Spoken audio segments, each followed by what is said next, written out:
Hey everybody, welcome back. It's Alan here. Today we're going to dive into another deck. This one is a little bit of a personal homebrew, or one that I worked on myself, called Princess Tempo. Last time I believe we talked about Emerald and Amber Aggro, which is a more aggressive deck. This Tempo deck is more of a mid-range deck, and when I say Tempo, just so you kind of understand what I mean when I say that term, it is a deck where every card has a sort of maximal value at that cost, and you're trying to get the most value that you can for the card at that cost at the middle of the game. So between the 4 to 6 or 7 ink mark, and that's really sort of the value. The goal is to survive the early game, make it to mid game, and effectively dominate from there. So without any further ado, let's take a look at the deck. Just like last time, we're going to be using Dreamborn.ink to showcase this deck. It will also be found in Lorcana, and I will have the link for that deck down below. But let's just dive into things as it stands. You can tell right off the bat that this is going to be an Amber and a Sapphire deck. There's not going to be a lot of ramp or the ability to add a lot of ink quickly in this deck because, frankly, that's not what this deck is about. But you'll see I've made some deliberate choices here, and I'd like to go over those with you. In any case, let's take a dive into the deck. First of all, inkable versus uninkable cards. There are only 8 uninkable cards here. You need to have ink in your hand to be able to function in this deck. Do I have some preferences about the cards that I will ink when playing this deck? Absolutely. But long story short, you just need ink for this deck to function. So getting stuck on ink, having your inkwell dry up, that's not great. That's why we have so many inkable cards, 52, so you can guarantee that you're going to have at least 2 to 3 in your hand at all times. As far as the cards go, let's begin. We have Hey Hey Boat Snack at the 1 cost, also inkable. This is a really solid counter to early Lilos. It gives some pressure to, a lot of early game cards. A lot of people say, well, why don't you use Stitch here? I think Hey Hey is an interesting choice for its support mechanic, its ability to help you trade up down the road. I can see a world where you would swap in Stitch here, but I've been playing with Hey Hey a lot, and I've really been enjoying using Hey Hey, just because at times the support mechanic really comes in and helps out down the road. Also, at the 1-drop slot, we have Flounder, Voice of Reason. This could easily be Stitch if you don't have Flounder, Stitch new dog. But Flounder, Voice of Reason, 1 drop, a 2 power, 2 defense character that quests for 1. These cards are likely going to be ink targets, but they're good early game to stop a lot of early game aggression.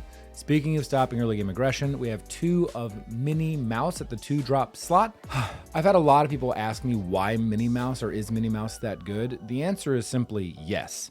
It's another Simba type card where it's 2 costs for 2 power, 3 defense.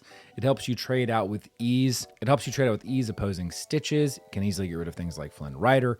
This card acts as another bulwark or brick wall to go up against early game aggression and helps you get to the later game. But if you're not going to use it that way, might as well just ink it, so it's another good ink target. Simba Protective Cub comes back. What a solid card Simba is. It's home in this deck to protect your early game investments if you have a Hey Hey or a Flounder on board, and also to just stop aggression. It is there to help trade out and help you continue to build your lead and resources. A lot of these cards I don't see as we move through this section of the deck. I don't see a lot of them being used as questing for lore. I look at these cards as removal. How can I use these cards to challenge opposing characters, specifically against aggressive decks, to help make leeway and build an advantage or take away theirs? If you play against a deck that's trying to control the board, or another mid-range style deck, I can completely understand wanting to use these cards to quest.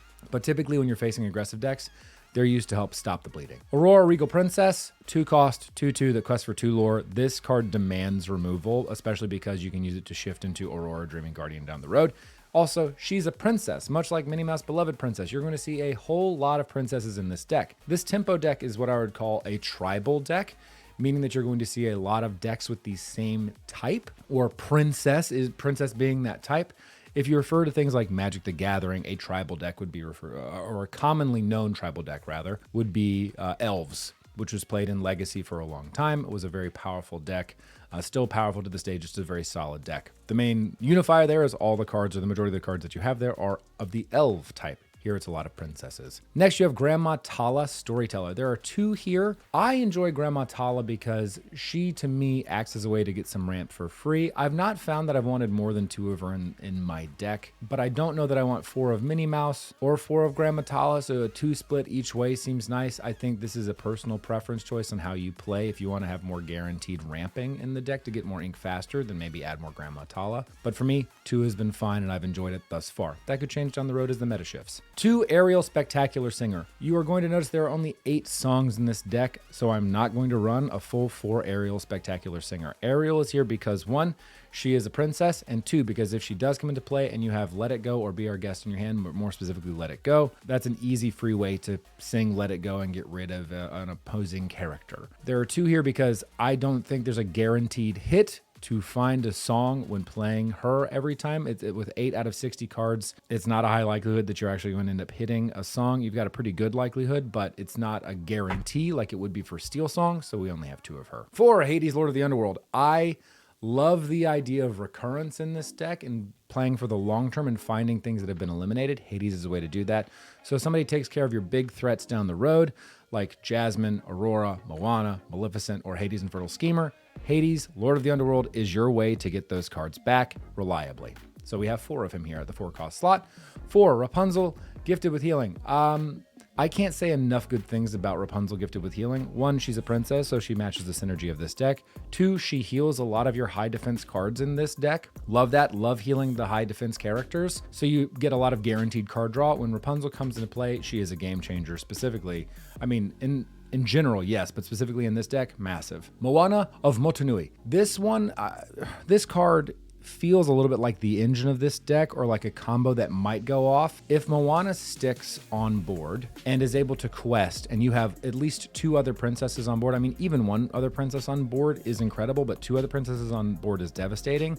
The ability for you to unexert those characters is such incredibly high value because you effectively get 2 action phases of the game on your turn. And that in and of itself is incredibly powerful. Moana is a massive part of one potential combo that you have here in this deck. Also in at the 5 slot, you have Aurora Dreaming Guardian. Being able to shift Aurora in for 3 on your Aurora Regal Princess, or even play her at the 5-drop slot, is incredible because she grants all other characters ward. And if you have 2 Aurora Dreaming Guardian on the board, and every single character on your side of the field has ward, then life becomes incredibly difficult for your opponent. And I've seen it happen a couple of times while playing this deck, and it's pretty darn devastating. There are 3 Auroras in here. I could consider potentially bumping it up to 4, but I think for now 3 is a pretty good spot for Aurora Dreaming Guardian. 2, Jasmine Queen of Agrabah. I enjoy having Jasmine Queen of Agrabah. She's a nice to have, not a must have. She is included because she is a princess, but the ability to heal as if you're singing the song Hakuna Matata, but heal with Jasmine with Caretaker, 1, when she comes into play, and 2, every time she quests, is pretty massive if you're able to have her stick for a while. It also helps that she does have 5 defense and 2 attack, so if she comes into play, she's a solid wall to have against a lot of the aggressive decks that are out there. I find her incredibly enjoyable and very powerful when brought into play. And rounding out the 5-drop slot, we have Maleficent Uninvited. She is not a princess, but when you think about a tempo deck, the ability to have 5 cost that is inkable for 3 attack, 6 defense, and quest for 3 lore, that's just incredibly powerful and a threat that has to be dealt with.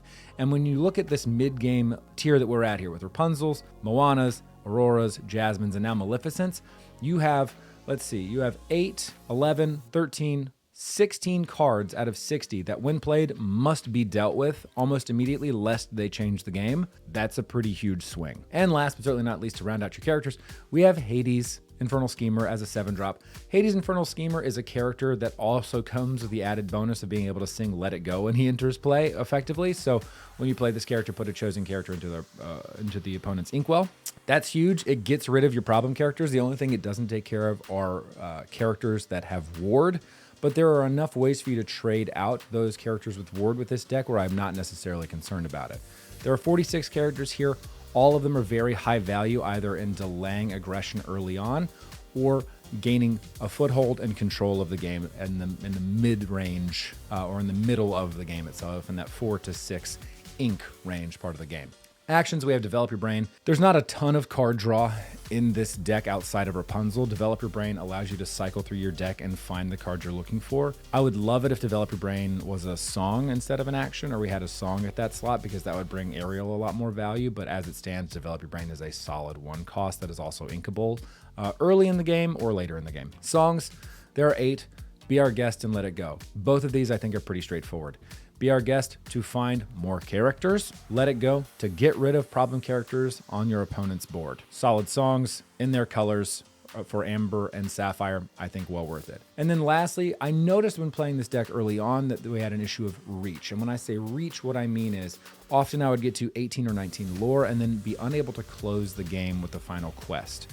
I would be 1 or 2 lore short. Eye of the Fates allows you to, when you exert Eye of the Fates, to give a character 1 additional lore that they find when questing that turn. That's reach. Otherwise, I think having 1 on the board is nice. It becomes an ink target. If you have a game well in hand, Eye of the Fates doesn't really contribute much, so having it be added to the inkwell is nice. But if you find that you're struggling to outrace your opponent in questing for lore, Eye of the Fates is a really solid option.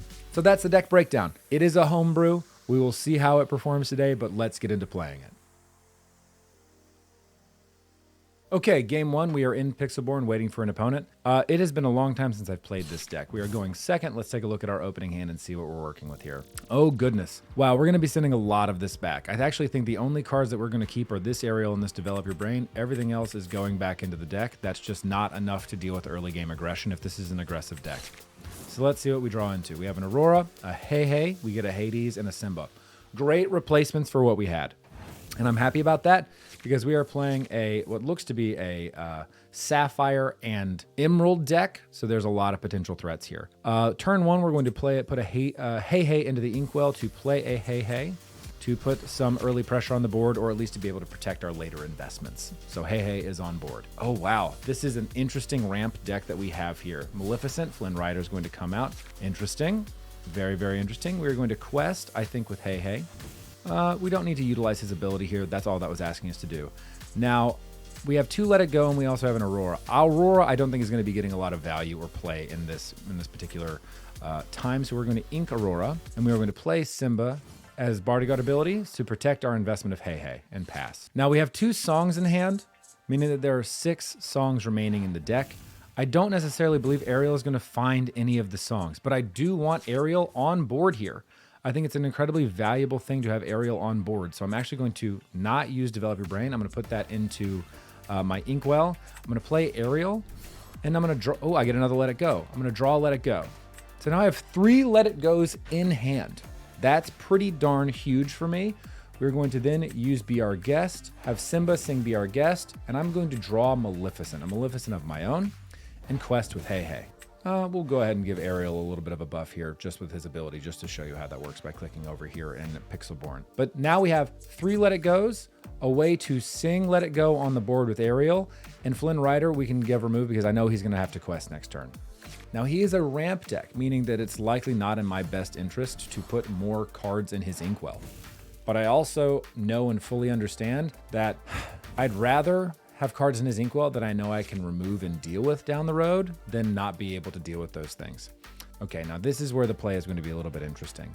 We are going to have Simba challenge Flynn, and that's going to force me to discard a card.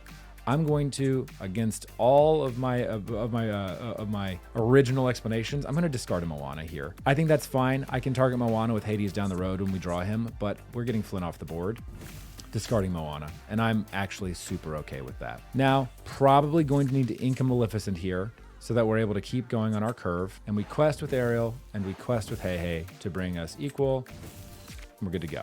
Now, I don't want to have to ink a Let It Go. I think that would be tough to stomach, but that might happen in the next round. Going to be playing a Megara, means going to be buffing Mickey. Mickey's going to take out Simba. That's a solid play by them. I think that's a very, very smart play. They are still focused on ramping with that Mickey Mouse detective there. That's very, very interesting. And now we don't have to worry about ink being an issue. We're going to go ahead and ink our Minnie Mouse. I'm going to, this is interesting. I think what I'm going to do is I'm going to get rid of this Mickey. I don't want to give him 7 ink. I don't think that that's the right play. He will likely, I also don't want to quest with Ariel here. I think this is where I pass back. There is it doesn't feel, let me articulate this thought well. It doesn't make sense to me to let it go either of these characters. They're not threats right now. I'd rather pass it back with ink in hand and be good to go. Now they have to consider exactly what's in my hand, as I am now at 5 ink, which means next turn, barring anything being removed from the board, specifically Ariel being removed from the board, I could get rid of any threats that this person decides to play. And they are really thinking about it. With 4 ink, they play Hans. Mickey's going to trade out Hey Hey. I think that's a smart play. Megara will probably quest here. Also a smart play. Okay, now we are going to just simply play Let It Go. Oh, this is interesting. I think we ink Eye of the Fates here.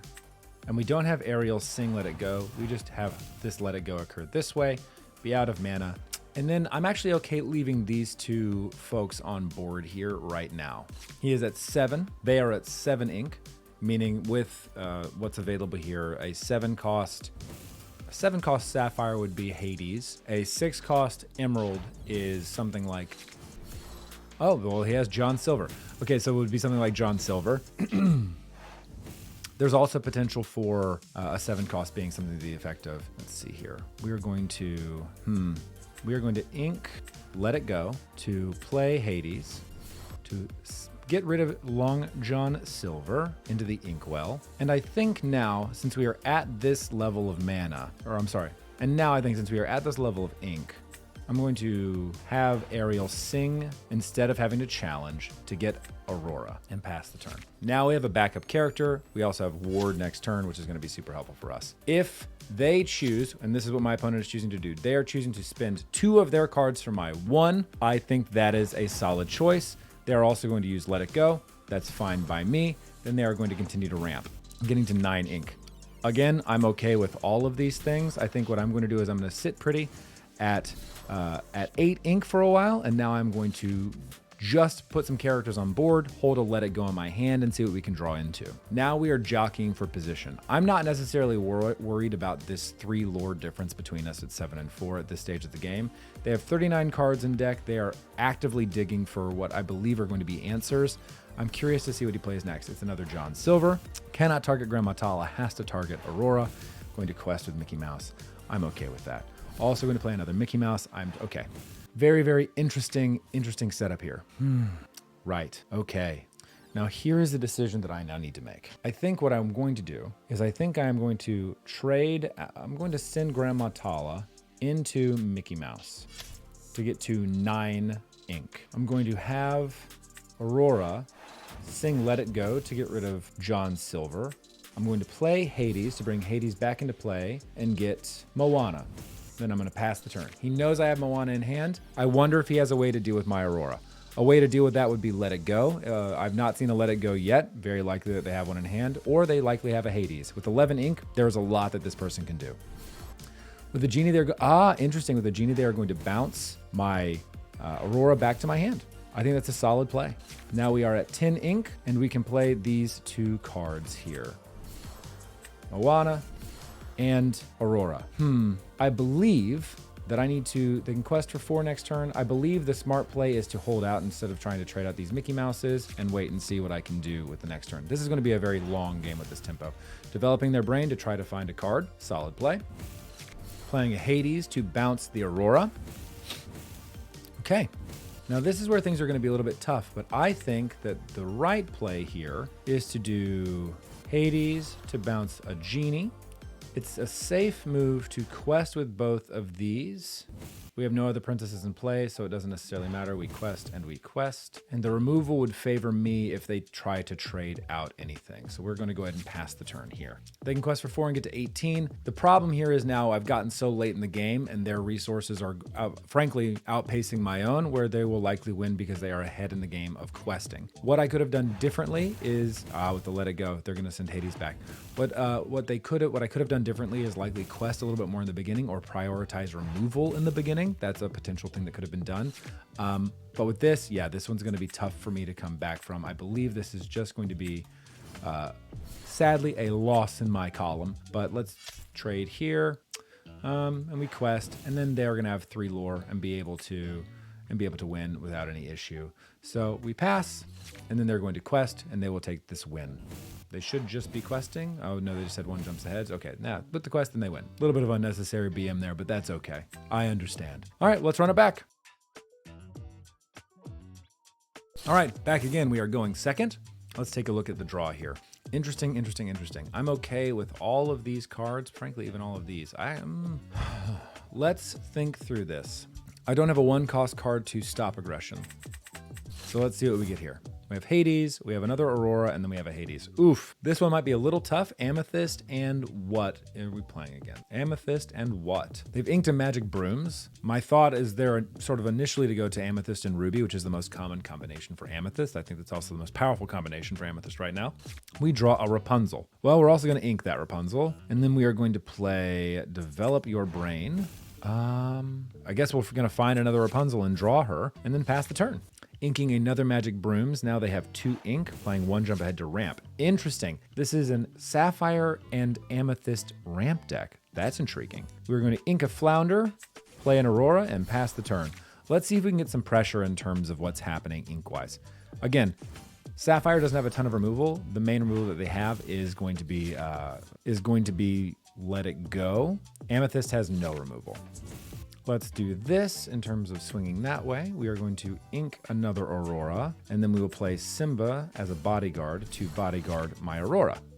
So Maleficent can no longer trade out my Aurora. I certainly do hope Maleficent attempts to attack into my Simba. That would be nice. Or perhaps even questing next turn. I think that would... Oh, they used Maleficent to sing their friends from the other side to draw 2 cards. Good play. Up to 6, playing another Maleficent. Love that. Drawing another card. Wow, lots of card draw in this so far. Very, very interesting. We are going to trade Maleficent out. The reason we are doing that is we are going to put our Simba into our Inkwell, and we are going to heal our Simba for 2. Looks like we have a little bit of a visual bug happening here, folks. And then we are also going to quest for 2, up to 4, and pass the turn. At 6 ink, what could we expect at this point? It's honestly a great question. I think my focus here should be to try to get more characters on board to try to overwhelm my opponent at this point. They have a yes, because with that Maleficent coming in, that makes sense. They will then play Develop Their Brain to draw a card. Interesting. This is where this, I believe, becomes a little bit of a race. Okay, we are going to ink our Minnie Mouse. We are going to quest into our Maleficent. We are going to quest with our Aurora, quest with our Rapunzel. I know that the Simba has 2 damage on it here, and I think it's frankly in my best interest to play an Aurora and heal all of my cards for 2. So now my Simba has no damage on it. I'm sorry, that's a visual glitch. I don't know why that's not appearing there. Everybody has been healed. Now it's going to take a full swing from Maleficent here to rid the board of this Simba. This Maleficent will no longer be able to do it. We're questing for 7. They're questing for 5. I think this is a solid play. At 7, they could have a Hades in hand. What they would bounce, I'm actually not sure what they would bounce. I don't know what their target would be. Perhaps Jasmine, perhaps Simba if they really wanted to. At this point, we're off to the races and I am in a much better position. It's an Ursula, very interesting. So I'm going to lose lore and go to 7. They're going to draw a card.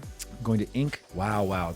There's so very much card draw happening here. I think this is such a unique gameplay mechanic. So now they quest for 8 each turn. Okay, now here is where Moana comes into play, and she is incredibly, incredibly powerful. We are going to put Ariel into our Inkwell.